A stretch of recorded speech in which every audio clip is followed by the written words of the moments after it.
notre session se tient dans un contexte assez mouvementé.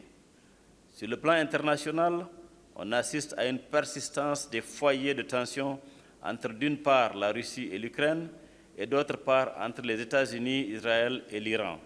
Ce, malgré les appels à un cessez-le-feu afin d'engager des pourparlers devant aboutir à une paix stable et durable.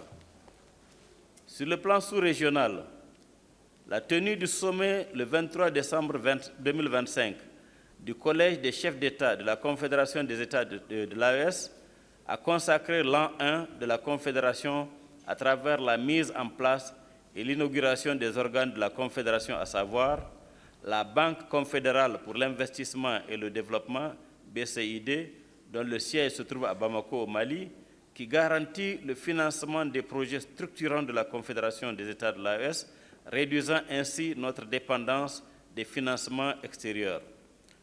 L'inauguration de Taoufik TV, ou la télévision de l'AES, télévision Lumière en référence au soleil, dont le siège est à Bamako. L'inauguration de Dande Liptako, la voix du Liptako, dont le siège est à Ouagadougou, au Burkina Faso. Et l'agence de presse AES, dont le siège est prévu à Niamey, au Niger. Ces trois organes de presse assurent la souveraineté médiatique au sein de l'espace confédéral AES. La force unifiée de l'AES, basée à Niamey, dotée d'un équipement performant dont la récente opérationnalisation a engendré de grands succès dès les premières épreuves, entraînant la neutralisation de centaines de terroristes, de djihadistes et autres bandes criminelles et de trafiquants au sein de l'espace confédéral.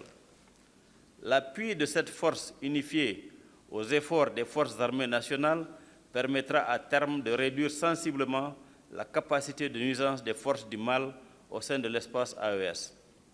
De même, le dispositif institutionnel et réglementaire du Parlement confédéral a été élaboré et mis en place.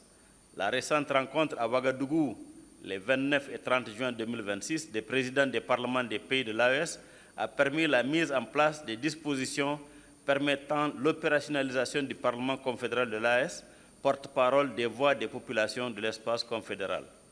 Aussi, à partir du 10 août 2026, débuteront à Niamey l'inauguration et les travaux de la première session confédérale des parlements de l'AES.